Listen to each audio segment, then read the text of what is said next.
और आपको बताएं कि लाहौर एयरपोर्ट पर एक पहिए के बगैर लैंड करने वाली PIA की परवाज का लापता पहिया कराची एयरपोर्ट की रिमोट पार्किंग के पास से मिल गया है।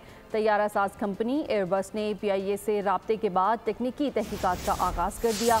तैयारे की साबिका उड़ान से मुतालिक रिपोर्ट भी तलब कर ली। तैयारा आसमान पर, पहिया जमीन पर। कराची से लाहौर के लिए उड़ने वाली कौमी एयरलाइन की परवाज नई दास्तान रकम कर गई। वाकया एयरक्राफ्ट इंजीनियर्स को हैरान परेशान कर गया। बाकमाल लोगों की लाजवाब सर्विस पर कई सवालात उठा गया। रनवे पर तैयारे से अलग होने वाला पहिया ग्राउंडेड 777 तैयारे तक कैसे पहुंच गया? कंट्रोल टावर में बैठा स्टाफ क्यों न देख सका?